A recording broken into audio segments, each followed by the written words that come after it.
اسرائیل باز نہ آیا، جنگ بندی کے باوجود غزہ پر حملے کر دیے، کم از کم 30 فلسطینی شہید، 50 سے زائد زخمی۔ صہیونی فوج نے غزہ شہر کے متعدد علاقوں کو نشانہ بنایا۔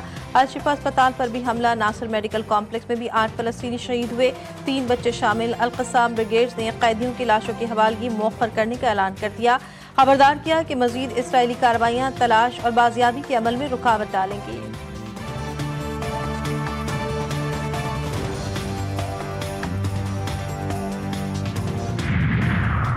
اگر حماس نے امن معاہدے پر مناسب طریقے سے عمل نہ کیا تو اسے مکمل طور پر ختم کر دیا جائے گا۔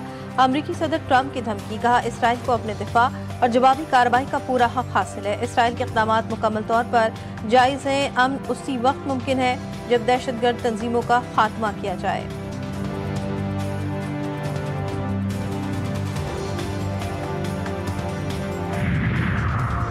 اور لاہور نے فضائی آلودگی میں سب کو پیچھے چھوڑ دیا، ایئر کوالٹی انڈیکس 400 کراس کر گیا۔ نئی دہلی کا فضائی آلودگی میں دوسرا نمبر، کراچی کا نمبر 7واں۔ ماہرین کے مطابق صورتحال مزید خراب ہو سکتی ہے، بیماریوں کے پھیلنے کا بھی خدشہ۔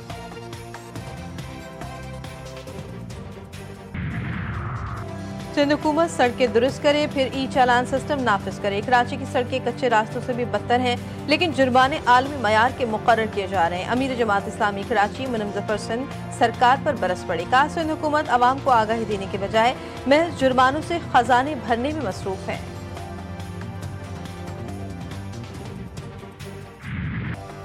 پاکستان موسمیاتی تبدیلی سے شدید متاثر، 2022 میں بدترین سیلاب کا سامنا کیا۔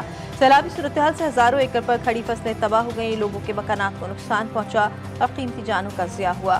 موسمیاتی تبدیلی سے نقصانات کا ازالہ کرنے کے لیے عالمی برادری اپنا حصہ ڈالے۔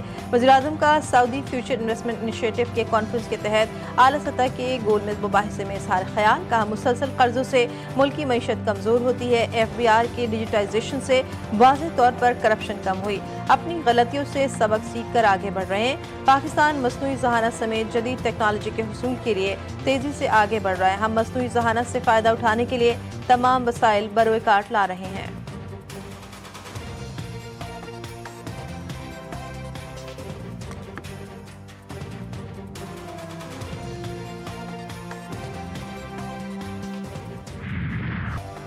وزیراعظم شہباز شریف اور سعودی ولی عہد محمد بن سلمان کی ملاقات، مشترکہ اعلامیہ کے مطابق ملاقات میں اقتصادی تعاون کا فریم ورک شروع کرنے پر اتفاق کیا گیا۔ یہ پیش رفت 8 دہائیوں پر محیط تاریخی شراکت اور بھائی چارے کی مضبوطی کی علامت ہے۔ فریم ورک دونوں ممالک کے مشترکہ اقتصادی مفادات پر مبنی تجارت اور سرمایہ کاری کے تعلقات کو مضبوط بنانے کا عزم ہے۔ توانائی، صنعت، کانکنی، انفارمیشن ٹیکنالوجی، سیاحت، زراعت اور غذائی تحفظ سمیت اسٹریٹجک منصوبوں پر تبادلہ خیال۔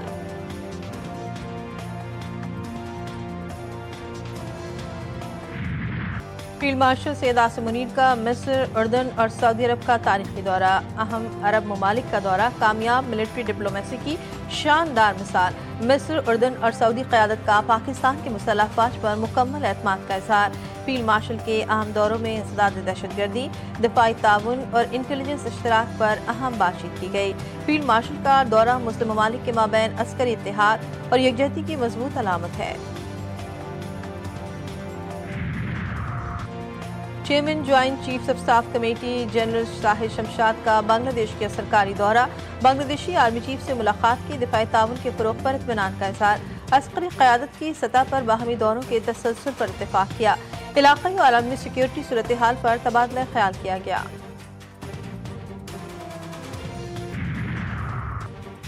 پاکستانی نژاد انجینئر ریحان جلیل کا عالمی کارنامہ، ریحان جلیل کی اے آئی سیکیورٹی کمپنی کو امریکی سافٹ ویئر گروپ ویم نے $1 ارب 70 کروڑ میں خرید لیا۔ کمپنی ڈیٹا سیکیورٹی اور اے آئی گورننس کے جدید حل فراہم کرتی ہے۔ ریحان کے بنائے اے آئی گورننس ٹولز کو ویم کی پروڈکٹ لائن میں شامل کیا جائے گا۔ ریحان جلیل وی ایم سیکیورٹی اور اے آئی کے صدر کا عہدہ سنبھالیں گے۔